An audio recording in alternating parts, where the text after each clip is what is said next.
ඔන්න ඔයාලා ගොඩ දෙනෙක් රික්වෙස්ට් කරපු වීඩියෝ එකක් තමයි මම දැන් පෙන්වන්න හදන්නේ. ඇත්තටම කියනවා නම් මේ වීඩියෝ එක මම කරේ ස්ටෝරි එකකට දාන්න කියලා හිතාගෙන වීඩියෝ එකක් හදන්න කියලා නෙමෙයි. ඒ වුණාට මට හිතුණා දැන් තියෙන රික්වෙස්ට් ගොඩක් එක්කලා මම පෙන්වන්න ඕනි කියලා. කේක් එක හදන වීඩියෝ එක මේකෙත් නැහැ. අයිසිං කරන වීඩියෝ එක මේකෙත් නැහැ. හරි සිම්පල් විදිහට අයිසිං කරපු වීඩියෝ එකක් තියෙනවා. මම මේ දෙකම වෙනමම වීඩියෝ එක ඔයගලන්ට පෙන්වන්නම්. නමුත් මෙතනදී මම ඔයාලට කියන්න හදන්නේ ඩෙකරේෂන් කරන එක සම්බන්ධයෙන්. මම ගොඩක් ප්‍රොෆෙෂනල් කෙනෙක් නෙමෙයි නිසා මම මුහුණ දුන්න අත්දැකීම් මොනවාද කියලා. දැන් මම මෙතන සයිසස් දෙකකට මගේ කේක් තට්ටු දෙක හදාගෙන තියෙනවා. මම කොටු කේක් එකක් අරගෙන මට ඕන විදිහට රවුන්ඩ් 4 තමයි කපාගෙන මේ කොටු කේක් එක රවුන්ඩ් කේක් එක හදාගත්තේ. ඔයාලට පේනවනේ දැන් මේ මෙහෙම තියද්දි මම මේ විඳින දුක අනිවාර්යෙන් මේ තට්ටු දෙක හදාගෙන ෆ්‍රිජ් එකට දාලා තියන්න ඕනේ පැය භාගයක්වත්. මම ලොකු තට්ටුව ෆ්‍රිජ් එකට දැම්ම විනාඩි 30ක් විතර පොඩි තට්ටුව අයිසිං කරගන්න ගන්න. නමුත් මට පොඩි තට්ටුව ෆ්‍රිජ් එකට දාන්න වෙලාවක් හම්බුනේ නැහැ. ඉතින් ලොකු තට්ටුව ටිකක් හොඳට වේලිලා තිනවා. ඔයාලට පේනවා දැන් මගේ මේ ඇඟිලි මාක්ස් එම ගෑවිලා තිනවා උඩ පොඩි තට්ටුවේ. ඉතින් මම මේ කරන්නේ තව අයිසිං පොඩ්ඩක් අරගෙන ඒ පේන ඇඟිලි මාක් ටික කවර් කරගන්න එක සහ අර ඔයාලට පල්ලෙහැම් පේන හිඩස කවර් කරගන්න එක. ඉතින් ඒකට මේ වගේ පොඩි ස්පැචුල එකක් හරි හැන්දක පිටිපස්සක් හරි එහෙමත් නැත්නම් මේ කේක් වලට භාවිතා කරන જાතියේ ටූල් එකක් තියෙනවා නම් හරි ලේසියෙන් හරි ඉක්මනට අපිට මේ පැචස් ටික වහගන්න පුළුවන්. මේ අතරේ ඔයගලන්ට පේනවා ඇති මේක පැත්තකින් උඩ තට්ටුවට තියපු කේක් එක හරියට ලෙවල් එකට තිබිලා නැහැ. ඉතින් ඒ නිසා මම කරේ දැන් මේ කේක් එක වැඩි අල්ලන්නත් බෑනේ. මං ගාව තිබුණා බාබකියු ස්ටික්ස් වගේක්. එහෙමත් නැත්නම් හොඳ දිග ඉරට්ටක් ගන්න සුද්ධ කරපු. අරගෙන උඩ තට්ටුවට විතරක් ඒ ඉරට්ට හිංසරේ බස්සලා එහාට මෙහාට හොල්ලලා තමයි මම්මට අවශ්‍ය තැනට මේ කේක් එක ආයි අරගෙන ආවේ. ඉතින් මේ වගේ දේවල් අපිට කරද්දි ගොඩක් මේ වගේ කරදර සිදුවීම් වෙනවා. ඉතින් ඒ නිසා පොඩ්ඩක් කල්පනාකාරීව පළවෙනි පාරම කේක් එක තියද්දි හරියටම හරි තැන බලලා කේක් එක හරි මැද්දෙන් තියාගන්න. ඊට පස්සේ මම කරන්නේ ආයෙ අර බාබකියු ස්ටික් එක පොඩ්ඩක් උස්සලා දැනින් මාක් එකක් දාගෙන ඒක මම එළියට අරගෙන කඩා ගන්නවා. කඩලා ඒක ආයි කේක් එක ඇතුළට බස්සලා පේන්නේ නැති වෙන්න ඇතුළට දා ගන්නවා. ඉතින් අර කපපු ඉතුරු ඉරට්ටෙන් තමයි මම ඇතුළට දාලා ආයි උඩට අයිසින් ටිකක් ගාලා ඒක කාටවත් නොපෙනෙන විදිහට වහ ගන්නවා. ඊට පස්සේ මම කරේ අර තියෙන මගේ ඇඟිලි මාක්ස් ටිකයි එතකොට වටේ තියෙන ගෑවිච්ච අනවශ්‍ය අයිසින් ටිකයි ඉවත් කරගන්න එක. මේකට ගොඩක් කලාට ඔයාලට ඩෝ ස්ක්‍රේප් එකක් භාවිතා කරන්න පුළුවන්. එහෙමත් නැත්නම් මම අර කිව්ව જાතියේ කේක් වලට භාවිතා කරන වෙන ටූල් එකක් භාවිතා කරන්න පුළුවන්. මම මේ කේක් එක තියලා තියෙන්නේ ලේසි සූසන් කියන ට්‍රේ එකක් උඩ. එහෙමත් නැත්නම් කේක් ටර්නර්ස් කියලාත් කියනවා. එහෙම භාවිතා කරන්න පුළුවන්. අන්න ඒ වගේ ට්‍රේ එකක් තියෙනවා නම් මේ රවුන්ඩ් කේක් එකක් නිර්මාණය කිරීමේදී ගොඩාක් ලේසියෙන් ඔයාලට ඒ දේ කරගන්න පුළුවන්. දැන් මේ බලන්න මම මේ මගේ ඩෝ ස්ක්‍රේප් එක තියාගෙන මම මේ ටර්න් එක තමයි කරකවන්නේ. මගේ මේ තියලා තියෙන ට්‍රේ එක. ඉතින් ඒක කරකවන නිසා මට කේක් එක වටේ යන කිසිම උවමනාවක් නැහැ. මං කියන්නේ මේ දේවල් අත්‍යවශ්‍යයි කියලා. නමුත් මේ දේවල් ගේක තියෙනවා නම් ඔයාලා කේක් හදන්න ආසාවෙන් ඉන්නවා නම් මේ වගේ දෙයක් තියෙනකොට ඒක හරි ලේසි ඔයාලට ඔයාලගේ නිර්මාණය කරගන්න.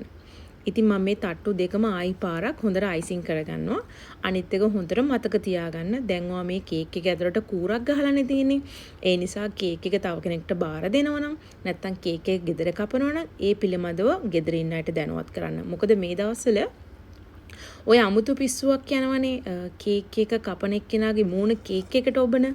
ඉතින් ඒ වගේ දෙයක් කරනකොට මෙන්න මෙතනදී මේක ගොඩාක් ඩේන්ජරස් වෙන්න පුළුවන්. ගොඩාක් අනුතුරුදායක දෙයක් වෙන්න පුළුවන්. ඒ නිසා එදෙත් මම ඔයාලට මතක් කරනවා මේ කේක් එකට ටූත්පික් එක ගහපු ගමන් ඒක හොඳට මතක තියාගන්න. කේක් එක කාට දුන්නත්, ගෙදර කැපුවත්, ගෙදර ඉන්න අය ඒ ගැන දැනුවත් කරන්න. ඉතින් මම පුළුවන් තරම් කරන්නේ මගේ මේ ඩෝ ස්ක්‍රේප් එකෙන් අනවශ්‍ය අයිසින් ඉවත් කරගන්න එක. මෙන්න මේ වෙලාවේදී මට තේරුණා මගේ කේක් එක ඇලවෙලා. ඔයාලට පේනවා ඇති නිකන් අර පීසක් උලන වගේ මගේ කේක් එක ඇලවෙලා තියෙනවා. ඉතින් තව ප්‍රශ්නයක් මට හිතාගන්න බැරුව හිටියා මොකද කරන්න කියලා. පස්සේ තව ටූත්පික් එකක් අරගෙන බාබකියු ස්ටික් එකක් අරගෙන මම කරේ කේක් එක ඇතුළට ස්ටික් එක දාලා අර උස අඩු පැත්තෙන් අනිත් පැත්තට ඉස්සුවා. ඉස්සලා අර එන හිඩස තියනව නේද? අර මේසන් බාස් කෙනෙක් වගේ බදාම අනලා ගානවා වගේ මම ආයි කරේ අයිසිං වලින් අර හිඩස වහපු එක. පුළුවන් තරම් ඇතුළට අයිසිං ඔබ මම බැලුවේ කේක් එක පොඩ්ඩක් උස්සලා තියාගන්න. මොකද ওই වගේ කේක් එකක් ඇද වුණාම ඒක එච්චර ලස්සන මදි. මගේ ගිය ගමන කේක් එකක් ඇදයි කියලා ගෙදරින් ගොඩක් දෝෂාරෝපණ ආවා. ගෙදරින් කියන්නේ ඉතින් අපේම ගෙදරින් තමයි. ඉතින් ඒ නිසා මේ ගමන මට ගොඩක් කොමනාවත් වෙන මගේ කේක් එක පුළුවන් තරම් ප්‍රොෆෙෂනල් විදිහට පේන විදිහට හදන්න. ඉතින් ගොඩාක් වෙලා අරගෙන ගොඩාක් සීරුවෙන් කරපු දෙයක් තමයි මේ කේක් එක. මම හිතන්නේ මගේ ජීවිතේ මං හදපු මගේ වෙඩින් කේක් එකකටත් වඩා මම මෙන්න මේ කේක් එක වෙනුවෙන් කාලය වැය කරා කියලා කිව්වොත් හරි. හැමතිස්සෙම මේ ඔයාලට පුළුවන් නම් උණු වතුර ගොඩාක් රස නෙමෙයි ටිකක් නටන තත්ත්වයට වඩා පොඩක් අඩුවෙන් උණු වතුර භාජනයක් ළඟ තියාගෙන මේ ඩෝ ස්ක්‍රේප් එක ඒකට දාලා ටිෂු එකෙන් පී දාලා මෙන්න මේ විදිහට මේ දින අයිසින් ටික අයින් කරගන්න. එතකොටත් හරි ලස්සනට මේ අයිසින් ටික තියෙනවා.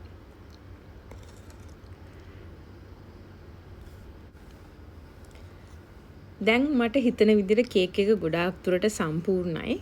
ලෙවල් එකට ඇවිල්ලා තියෙනවා. මට හිතෙනවා දැන් මෙතනින් එහාට මට ගොඩක් දෙයක් මේකේ කරන්න නැහැ කියලා. ඉතින් ඒ නිසා මම කරන්නේ මේ උඩින් මම තියාගෙන හිටපු ටූත්පික් එකත් දැන් ආයෙ එළියට අරගෙන හරියට තැනක් බලලා ඒක ප්ලේස් කරලා අනවශ්‍ය ටික කපලා ඉවත් කරගන්න එක. මොකද ඒකත් උස වැඩිනේ. ඒක නිසා අනවශ්‍ය ටික කපලා ඉවත් කරගන්න මම ආයි මේ ටූත්පික් එක ඇතුළට දාලා මෙෂර්මන්ට් එක බලාගෙන කපලා ආයි කේක් එක ඇතුළටම දාලා උඩින් අයිසින් පොඩ්ඩක් ගහලා ඒ සිදුර වහ ගන්නවා.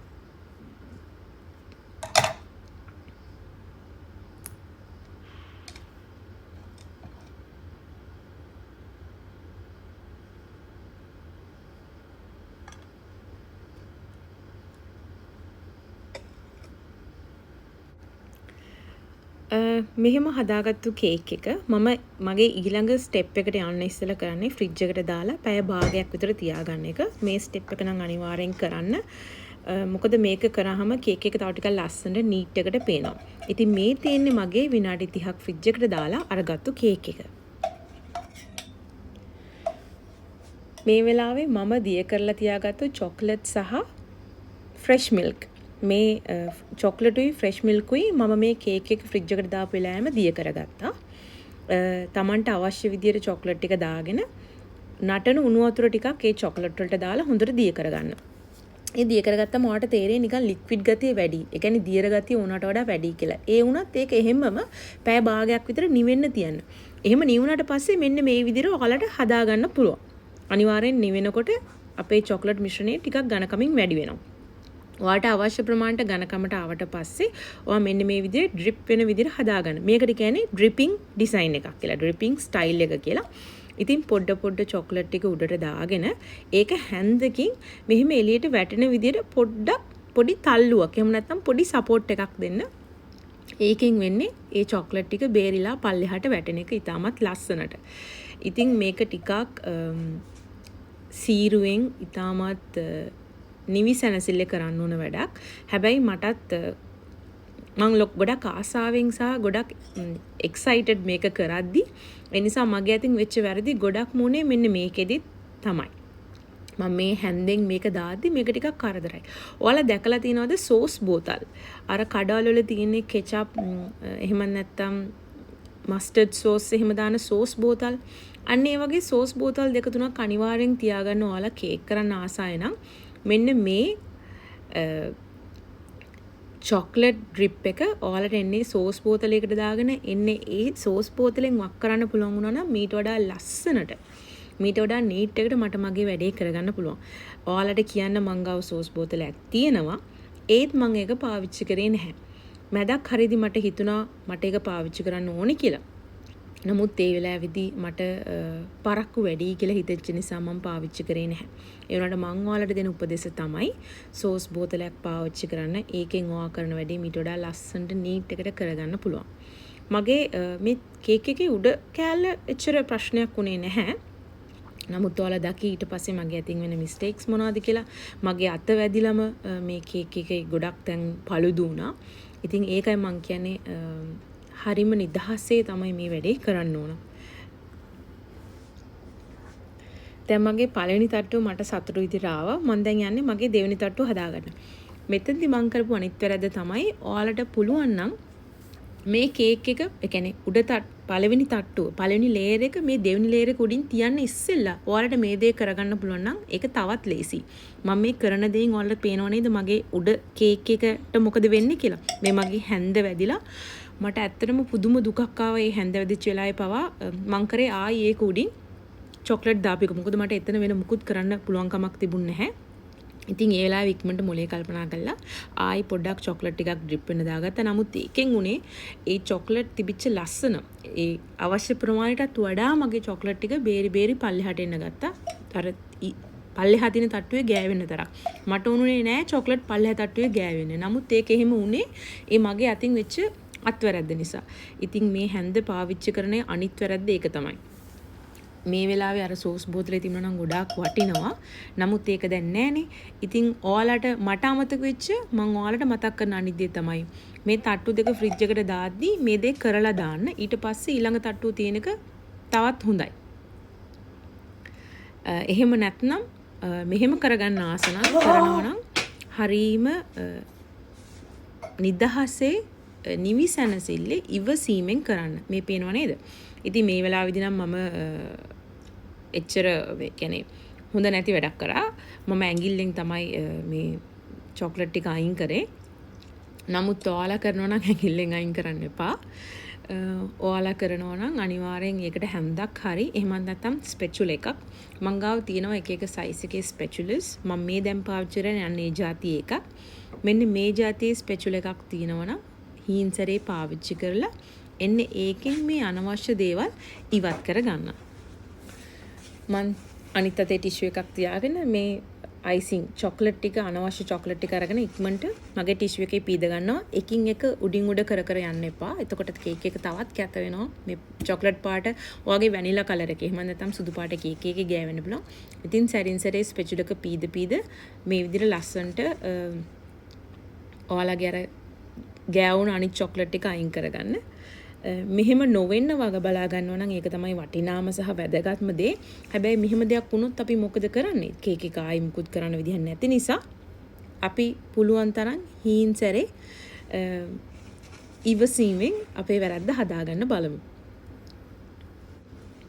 ඉතින් මම දැන් කරන්නේ පොඩි ටිෂු එකක් අරගෙන මේ කේක් එක වටේ තියෙන කේක් පොඩි ට්‍රේ එකේ ගෑවිච්ච හැම දෙයක්ම ඉවත් කරගන්නවා. ඉවත් කරගෙන පුළුවන් තරම් පිරිසිදුව තියාගන්න බලනවා කේක් එක වටේම. මං චොක්ලට් අයිසින් එක කරාට පස්සේ කේක් එක ආයි විනාඩි 30කට ෆ්‍රිජ් එකට දැම්මා. ෆ්‍රිජ් එකට දාලා තියලා ආයි චොක්ලට් ටික පොඩක් හයි වෙනකම් සෙට් වෙනකම් තියාගත්තා. ඊට පස්සේ මං කරන්නේ ගෙදර තිබිච්ච ප්ලාස්ටික් මල් ටිකක් අරගෙන මේ කේක් එක උඩ තියලා ඒකට ගැලපෙනවද හරියනවද කියලා බලන එක. මේකට ඔයාලා ගාව තියෙනවා නම් ඇත්ත මල්, ඇත්ත රෝස මල්, සානිත් මල්, බේබි ස්ප්‍රෙඩ්ස් වගේ ඒවා පාවිච්චි කරන්න පුළුවන්. IV බේබි ස්ප්‍රෙඩ්ස් වගේ ඒවා. නමුත් මට ඒ පහසුකම ඒ ලක්ෂරයක තිබුණේ නැහැ. මෙහෙත් කඩවල් වහලා. ඉතින් ඒ නිසා මම කරේ ගෙදර තිබිච්ච ප්ලාස්ටික් මල් ටිකක් හොඳට හොදලා පීදලා අරගෙන මේ වැඩේට පාවිච්චි කරපු එක සහ මම යද්දි පාරේ දැක්ක ලොකු ගහක් මේ මං ඉන්න ස්ට්‍රීට් එකේ හරියට ඒ ගස් තියෙනවා. ඉතින් ඒ ගහේ චූටි කොළ සහ ගෙඩි වගේක් තිබුණා. මං ගෙනල්ලා හොඳට හොදලා උණු වතුරෙන් දවල් දවසම වේලෙන්න තියලා වතුර යන්න තියලා තමයි මම ඒක පාවිච්චි කරන්නේ. ඒ රිස්ක් එක මම හැමෝටම ගන්න කියලා කියන්නේ නෑ. ඒක ටිකක් දඩබ්බර දෙයක් මම කරේ. ඉතින් මගේ සැමියා සහ මගේ යාළුවෝ මේක දැනගත්තට පස්සේ hina වුණා. ඇත්තටම සැමියා නම් ටිකක් තරවටු කරා ඒක අයින් කරන්න කියලා. නමුත් මට ඇත්තට මොනුණා ඒ මල් ඒකෙන් කේක් එකට ගොඩක් ලස්සනක් ආවා. මට ඒක අයින් කරන්න මොනවත් තිබුණේ නෑ. මම කිව්වා ඒ තට්ටුව මම කන්නම්. බය කට්ටිය පල්ලෙහා තට්ටුවේ කෑම කේක් කන්න කියලා. ඉතින් ඇත්තම කියනවා නම් ඔය උඩ තට්ටුවම කෑවේ මං තමයි. ඉතින් කොහොම හරි ඒ රිස්ක් එකත් අරගෙන මට ඕනුණා කේක් එක ලස්සනට හදාගන්න. ඉතින් ප්ලාස්ටික් මලක් මේ විදිහට තියාගෙන සැරින් සැරේ හරිම තැන නෙමෙයි පොඩ්ඩක් ආපස්සට ගිහින් බල මේ කේක් එකට හොඳයිද ලස්සනයිද කියලා තෝර තමයි මේ වැඩේ කරේ. ඔයාලට පේනවා දැන් මම ප්ලේස් කරන්න යන දේ එතනට ගැලපෙන්නේ නැහැ. නමුත් එතනින් වැටෙනවා. මොකද මේ ඉත්ත ඒ නැට චුට්ටක් බර මදි. ඒ කියන්නේ හරි දුහුල් වගේ. ඉතින් ඒ නිසා ආයි කොළ ටිකක් ඉවත් කළා. ආයි නැට ටිකක් හොඳට ඕපන් තියලා කොළ ටික අයින් කළා මට ඕන විදිහට ඒක හදා ගන්නවා. ඉතින් මේ වගේ සුළු සුළු දේවල් ඔයාලා සාමාන්‍යයෙන් එක්ක දන්නවා ඇති නැත්නම් ඔයාලත් මං වගේ හරි ඉක්මනට give up කරනවා ඇති. ඉතින් එහෙම කරන්නේ නැතුව පුළුවන් තරම් බලන්න ලස්සනට මේ කේක් එක හදා ගන්න. තමන්ගේ ඇහැට ප්‍රිය වෙන විදිහට. තමන් හිතනවා නම් මේ කේක් එක තමන්ට ලැබුණොත් තමන්ට කොහොමද මොන වගේ ආසාවක් දෙන්නේ අන්න ඒ ගැන හැමතිස්සෙම හිතන්න. මම හිතන්නේ ඒ විදිහට. මේක මගේ දෙයක් විදිහට තමයි මම හැමතිස්සෙම කරන්නේ. එතකොට ඒක වෙන කෙනෙක්ට ගියත් ඒක කොච්චර ලස්සන සහ ඒ දේ දැක්කට පස්සේ ආස හිතනවද සතුට හිතනවද කියලා හිතන්න. තමන්ගේ දෙයක් වගේ කරන්න. ඉතින් මේක තමයි මම අවසානයේ ලස්සනට නිමා කරගත්ත මගේ බර්ත්ඩේ කේක් එක. හරියට පුංචි වෙඩින් කේක් එකක් වගේ. මට ගොඩාක් සතුටුයි. ඉතින් මම මේ කේක් එක හදපු වෙලාවේ මගේ වෙඩින් කේක් එකත් මට මතක් වුණා මං තනියෙන් හදපු විදිහ මගේ අක්කත් එක්කලා. ඉතින් ආසාවෙන් ආදරෙන් දෙයක් කරනවා නම් ගොඩාක් ලස්සන වෙනවා. ඔයාලා ඉල්ලපු නිසා මම මේ වීඩියෝ එක කරේ. බොහොම ස්තුතියි මේ වීඩියෝ එක නැරඹුවට. කමෙන්ට් එකකින් ඔයාලට මොන හරි ප්‍රශ්න තියෙනවා නම් අහන්න.